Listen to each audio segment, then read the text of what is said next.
guys, welcome to Madi சமையல். நம்ம என்ன பார்க்க போறோம்னா சிக்கன் கறி தோசை தான் பார்க்க போறோம். இந்த வீடியோக்குள்ள போறது சேனல் புதுமையா லைக் பண்ணிடுங்க, ஷேர் பண்ணிடுங்க, சப்ஸ்கிரைப் பண்ணிடுங்க. வாங்க வீடியோக்குள்ள போகலாம். நம்ம இன்னைக்கு கோழிக்கறி தோசை தான் பண்ண போறோம். எப்படின்னு பார்க்கலாம்.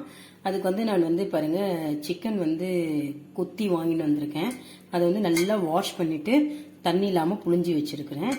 இது எப்படி செய்யறதுன்னு இப்ப பார்க்கலாம் வாங்க. இந்த சிக்கன் எல்லாம் ஒரு குக்கர்ல போட்டுக்கலாம்.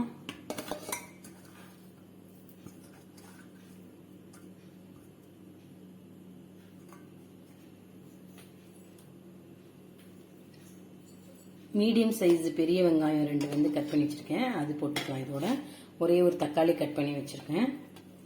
கொஞ்சம் கொத்தமல்லி, கொஞ்சம் கருவேப்பிலை, சும்மா 2 இலை புதினா. புதினா நிறைய போடக்கூடாது, 2 இலை மட்டும் போடுங்க. இது போட்டுட்டு இதுக்கு தேவையான அளவு இப்ப உப்பு போட்டுடலாம். இதுக்கு தேவையான அளவு உப்பு போட்டுட்டேன். கொஞ்சம் மஞ்சத்தூள், குழம்பு மிளகாய் தூள் தான் நான் போடுறேன்.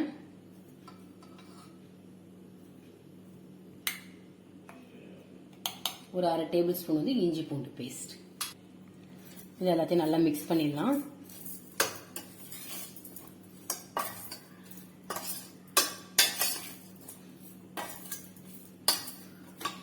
இது தக்காளியில இருந்து கூட நிறைய தண்ணி வரும். அதனால நிறைய தண்ணி ஊற்றிடக்கூடாது. ஏன்னா தோசைக்கு ட்ரையா இருந்தாதான் பண்ண முடியும்.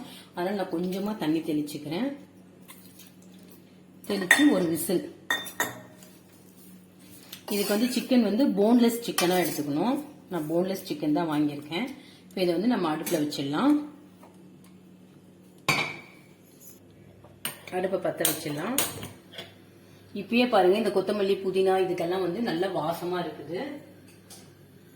கொஞ்சம் ஹீட் ஆகட்டும். அப்புறமா நம்ம தட்டு போட்டு மூடலாம். தண்ணி பார்த்துட்டு இது பண்ண பாருங்க நல்லா தண்ணி விட ஆரம்பிச்சிச்சு சிக்கனு. இப்போ நம்ம ஒரு தட்டு போட்டு மூடிட்டு, தட்டுல குக்கர் மூடிட்டு நல்லா ஒரு விசில் விட்டுறலாம். குக்கர் மூடிடலாம். விசில் போட்டுடுறேன். ஒரு விசில் வந்த உடனே நிறுத்திடலாம்.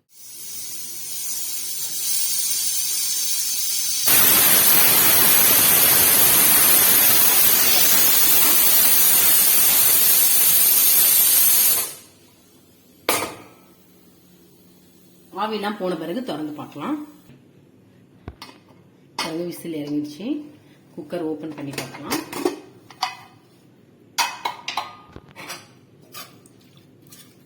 நல்லா வெந்து தண்ணி இல்லாம இருக்கு. நல்லா வெந்துருச்சு. அடுப்பு ஒரு கடாய் வச்சுக்கலாம். சூடாகட்டும். கடாய் காஞ்சிடுச்சு. இப்போ நம்ம கொஞ்சம் நல்லெண்ணெய் ஊற்றிக்கலாம். இதுக்கு நல்லெண்ணெய் ஊற்றினீங்கன்னா தான் நல்லா இருக்கும். எண்ணெய் காஞ்சிடுச்சு. நான் 2 லவங்கம், ஒரே ஒரு சிண்டு பட்டை, கற்பாசி, சோம்பு எடுத்திருக்கேன் தாளிக்கிறதுக்கு.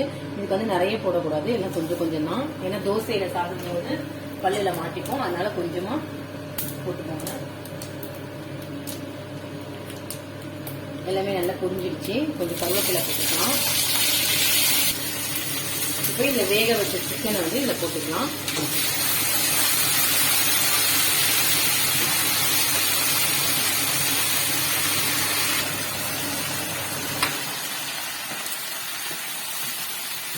நல்லா கலந்து விட்டுக்கோங்க.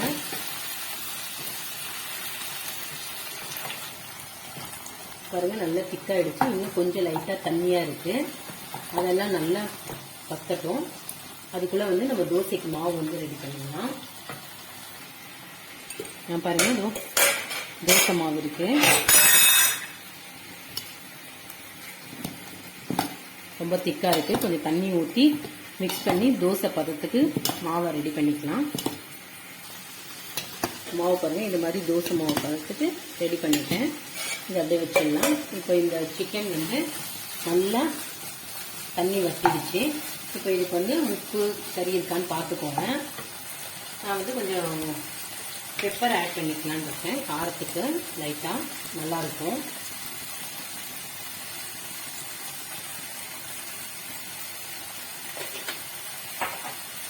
ஆட் பண்ணிட்டு நல்லா கலந்துருங்க.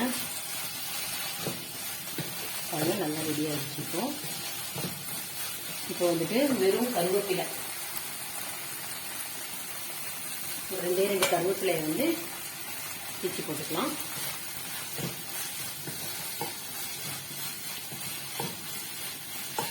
அவ்வளோதான், ரெடி ஆகிடுச்சு. இப்போ வந்து இதை இறக்கி வச்சுட்டு தோசைக்கல் போட்டுடலாம். தோசைக்கு வந்து தோசைக்கல் வச்சுருக்கேன். தோசைக்கல் காயட்டும். தோசைக்கல் வந்து நல்லா காஞ்சிடுச்சு. தோசைக்கல் வந்து நல்லா காயணும், ஏன்னா இது வந்து ரொம்ப வெயிட்டான தோசைக்கல், இல்லைன்னா தோசை வந்து நல்லா இதாகாது. ஒரே ஒரு சொட்டு எண்ணெய் விட்டுக்கிறேன்ல, விட்டுட்டு ஆனியனை கட் பண்ணி நல்லா தேய்ச்சிக்கலாம்.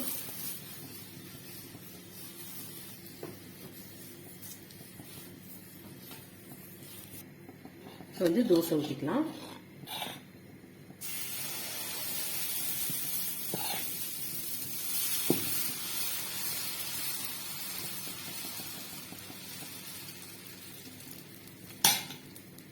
தோசை ஊற்றிட்டேன். அது மேலே கொஞ்சம் எண்ணெய் விட்டுக்கலாம். இந்த தோசை வந்து நம்ம திருப்பி போட போகிறது கிடையாது, அதனால் நல்லா வேகட்டும். தோசை மேலே இப்படி தடவி கொடுத்துக்கோங்க. பாருங்கள், தோசை எல்லாம் வெந்துச்சுன்னு இந்த கொஞ்சம் ஓரம் மட்டும் வேகணும்.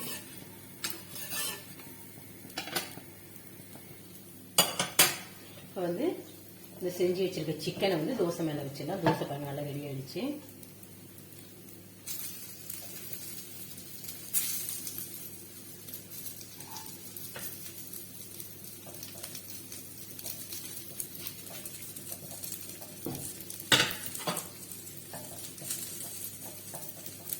கறி தோசை ரெடி ஆகிடுச்சு. இப்போ இது மேலே வந்து கொஞ்சம் கொத்தமல்லி தழை போட்டுக்கலாம்.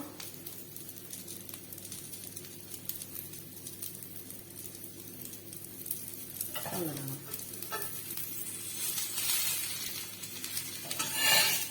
சூப்பரான கறி தோசை ரெடி. இதை ஒரு பிளேட்டில் எடுத்து வச்சுக்கலாம். இப்போ நம்ம அடுத்து சந்திப்போம். Tata, bye bye.